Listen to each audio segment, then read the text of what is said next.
5.3 की, ठीक है। तो इसमें क्वेश्चन नंबर 2 तक हमने सॉल्व कर दिया था और आज मैं एक्सरसाइज जो है 5.3 फिनिश करने की कोशिश करूँगा, ठीक है। अब बहुत ध्यान से इनको देखिएगा, एसएन के सारे हैं।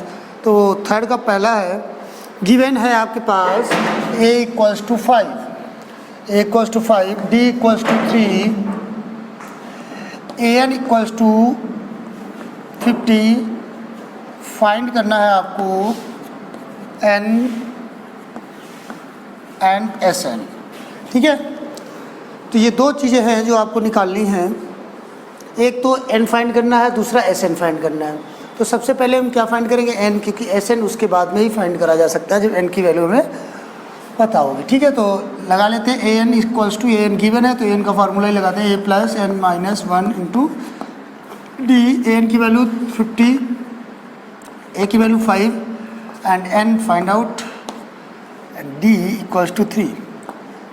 50 minus 5 equals to n minus 1 into 3, 45, 3 upon n minus 1, 3 15 जा 15 equal to n minus 1, n equals to 15 plus 1, it means n equal to 16। Now find Sn, Sn equals to n upon 2, 2a plus n minus 1 into d, clear? Now put the value of n,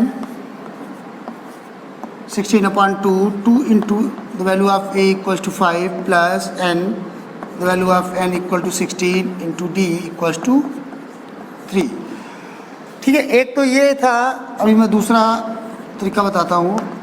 10, 15 into 3, 8, 10 plus 45, 8 into 50, 5, 8 5 जा 40, 8 5 जा 40 और 4, 44, ठीक है। एक तो ये इस तरीके से निकाल सकते हैं। दूसरा मैंने बताया था, अगर an आपको गिवन है तो आप डायरेक्ट कौन सा फार्मूला रख सकते हैं, Sn equal to n upon 2 bracket में a प्लस an, ठीक है। 16 अपॉन 2 ब्रैकेट में a हो गया 5 और an हो गया 50, ठीक है। 2, 8, 50, 50 प्लस 5, 55, 8 5 जा 4, 4 0, ठीक है। दूसरा आप ऐसे भी निकाल सकते हैं। तो अगर an गिवन है तो आप सिंपल ऐसे निकालिए। उसके बाद में इसका थर्ड का सेकंड देखता हूँ कि a equal to 7, a 13 equal to 35, d और s 13 फाइंड करना है, d और s 13 फाइंड करना है, ठीक है। तो देखते हैं क्या क्या दिया गया है। सबसे पहले जो गिवन है a इक्वल टू 7 है and a 13 equals to 35, find करना है आपको d and s 13, it means the value of n equal to 13, s 13 है, Sn होता तो n, ठीक है। तो ये आपको निकालना है। अब a 13 दिया गया है, a 13 का मतलब है कि n जो है वो 13 दिया गया है, a 13 यहाँ है, d और वो निकालना है। तो पहले हम a 13 का ले लेते हैं, a 13, a plus 13 minus 1 into D, क्योंकि a 13 जब यहाँ an होता था तो यहाँ n होता था, ये 13 है तो 13 होगा। अब a 13 की वैल्यू कितनी है 35 इक्वल्स टू a वैल्यू कितनी है 7 plus 12 into D find out करना है, ऐसे रखना है, ये आप इधर माइनस कर दीजिए। 75 minus 7 equal to 12, D 7 minus 28,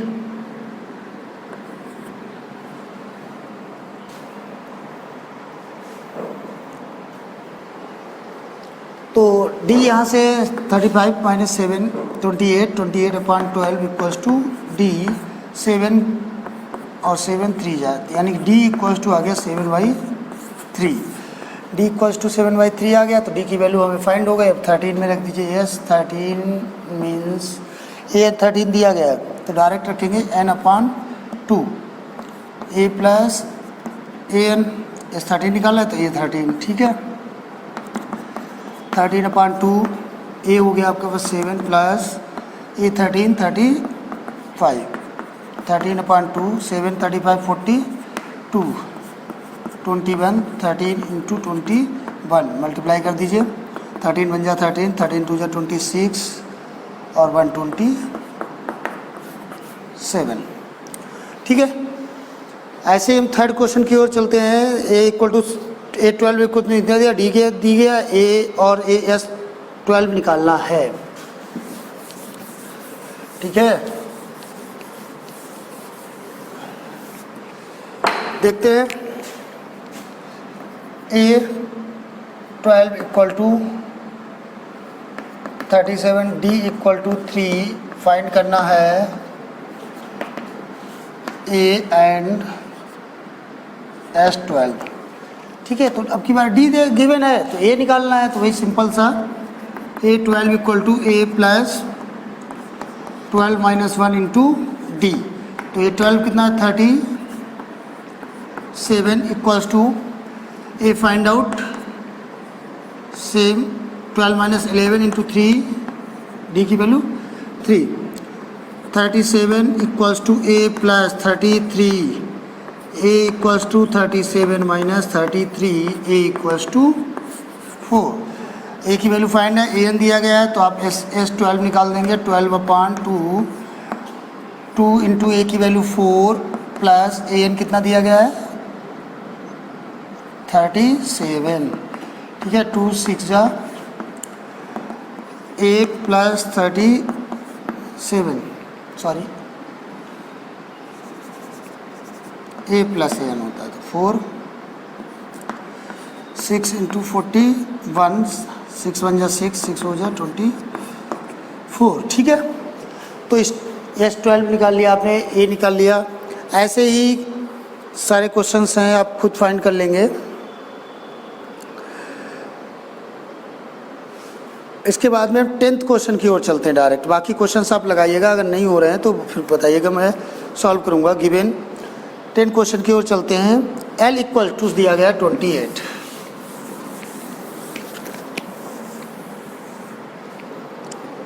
L equal to 28। ठीक है, S equal to 144 and there are total 9 terms, यानी कि n इक्वल टू कितना है 9। There are total 9 terms, find A find करना है। ठीक है, बहुत क्वेश्चन है। देखिए एल जो है वो क्या मैंने बताया था लास्ट टर्म, यानी कि ए एन है, तो ये हो गया A plus N minus 1 into D equals to 28। ठीक है, अब ए हमें पता नहीं है, फाइंड करना है, तो ए को ऐसे ही रख दिया। एन कितना है there are total 9 terms, 9 terms हैं, तो ये हो गया 9 माइनस 1, और डी भी हमें नहीं पता है तो डी को भी ऐसे छोड़ेंगे और लिख लिया 28। तो ये हो गया a plus 8d equals to 28, equation first. अब इसको सॉल्व करना है हमें, और इससे लेते हैं s इक्वल्स टू क्या होता है, अगर n दिया गया हो तो n अपॉन 2 और a plus N or l बोल सकते हो।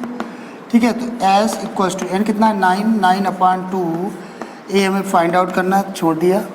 ठीक है, और यहाँ वैल्यू जो s की दी गई वो 144, 9 अपॉन 2 ये फाइंड आउट करना है, और L कितना है 28। ठीक है, 28। अब यहाँ से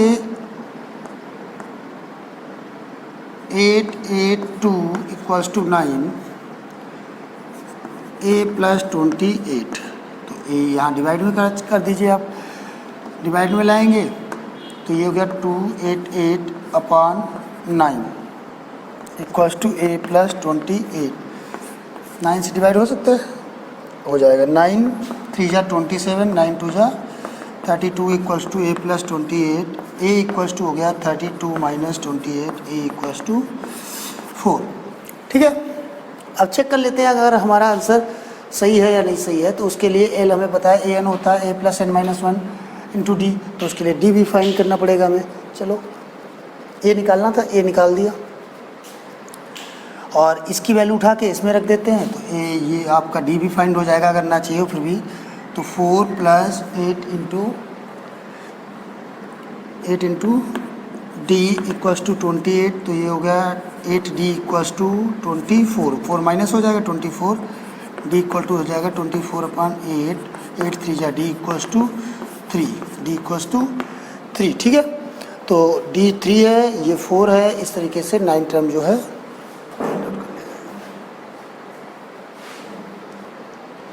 ठीक है, अगला क्वेश्चन है 4th, ठीक है। How many terms AP 9 17 25 dot dot must be taken to give a sum of 636। तो 636 जो सम की बात करी गई, यानी कि एस एन गिवन है आपको 636 और एन ही फाइंड करना है। हाउ मैनी टर्म्स का मीन्स है एन। अब इसमें आते हैं सीरीज में, ए इक्वल्स टू कितना है 9 फर्स्ट टर्म 9, सेकेंड डी यानी कि 17 minus first term 9, it means 8, ठीक है। ए है, डी है, एस एन है, एन फाइंड आउट करना है, ठीक है। तो डायरेक्ट हम चलते हैं एस एन पर। S N equal to N upon 2a plus N minus 1 into D, ठीक है। एन फाइंड आउट करना है, एस एन की वैल्यू दी गई 636, एन फाइंड आउट में है, छोड़ दीजिए, एन अपॉन 2 ऐसे रख दीजिए, ठीक है। 2 इंटू ए की वैल्यू है 9 प्लस एन, एन कितना है फाइंड आउट करना है, फिर ड्रॉप करिए, और डी की वैल्यू है 8, ठीक है।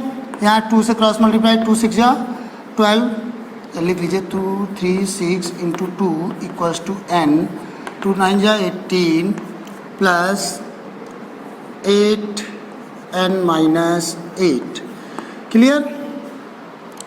8 माइनस एन, ये यहाँ से 6 3 6 ऐसे रहने दीजिए, इंटू 2 भी रहने दीजिए, क्योंकि अभी 2 को हम या यहाँ से हटाइए, आप यही रखा रहने दीजिए, ठीक है। वो तो एन अपॉन 2, अब यहाँ से देखिए 2 कॉमन मिल जाएगा, हर जगह से 2 कॉमन निकाल लीजिए, 2 नहीं, अभी और एक स्टेप बढ़ा लो, 18 माइनस 8 10, 10 प्लस 8n, ठीक है। अब यहाँ से 2 आपने क्या किया, बाहर निकाले, दोनों जगह 2 कॉमन मिल जाएगा, तो 2 बाहर निकाला, 2n अपॉन 2 बाहर निकाला, तो यहाँ 5 बचा, और यहाँ आपके पास बचा 4n, ठीक है। 2 से 2 हट गया, यहाँ है 636। अब एक क्वाड्रेटिक इक्वेशन जो लास्ट चैप्टर में आपने पढ़ा था वो बन रही है। अब देखिए 636 सेम रहना है, n into 5 5n plus 4n square, तो आप इक्वेशन में कन्वर्ट कर लीजिए, 4n square plus 5n minus 636 equals to 0। अब ये क्वाड्रेटिक इक्वेशन बन गई, इसमें n की 2 वैल्यूज आएंगी, ठीक है। पहले हम फाइंड करते हैं 6 3 के और 4 के, तो 4 तो एक अल्टरनेटिव फैक्टर है, इसके जब हम फैक्टर्स निकालेंगे, ठीक है, तो निकालिए, 2 से डिवाइड कर 3 से कर दीजिए, 3 2 1 2, फिर 2 1 0 6 2 5 3, तो 5 3 के आगे होने नहीं है, ठीक है। प्राइम फैक्टर हो गया, 3 4 3 जा 12, और 12 एक फैक्टर जो है, 12 4 जा 48। आप देखिए एक फैक्टर 48 हो गया और एक फैक्टर 53 हो गया, 53 माइनस 48, 53 माइनस 48 5, ठीक है। तो 4n square plus 53 minus 48n minus 363, ठीक है, इक्वल्स टू 0। यहाँ से 4n square plus 53n minus 48n minus 363 equals to 0। अब इन दोनों से n कॉमन मिल जाएगा, ठीक है। तो 4n प्लस 53 जो आपका दिया, माइनस का 48 कॉमन ले लिया, n माइनस 53 n प्लस 53। अब n माइनस 48 और दूसरा हो गया 4n प्लस 53, तो ये पॉजिटिव की वैल्यू आएगी, निगेटिव आएगी, इसको छोड़ दीजिए, इसको ले लीजिए n इक्वल टू 48। तो कितने नंबर आप कि यहाँ कॉमन में थोड़ा मिस्टेक हो रहा है कुछ ना कुछ, क्योंकि ये 4n आना चाहिए ना सेकेंड ब्रैकेट में, तो यहाँ जो होगा 12 कॉमन होगा, अब आ जाएगा 4n और इधर आ जाएगा आपका 53, ठीक है। 4n प्लस 53, तो ये वैल्यू होगी 12, ठीक है। तो इसमें नंबर ऑफ टर्म्स जो आएंगे वो कितने आएंगे, 12 नंबर ऑफ टर्म्स आएंगे, ठीक है। ये जो है नेगेटिव वैल्यू पॉजिटिव है, तो इसको नेगेटिव में देगा, नेगेटिव में होगा नहीं, n equal to 12 value given होगी। तो नंबर ऑफ टर्म्स कितने हो जाएंगे, 12 हो जाएंगे, जिनका सम जो होगा 636 आएगा, ठीक है, इस सीरीज में।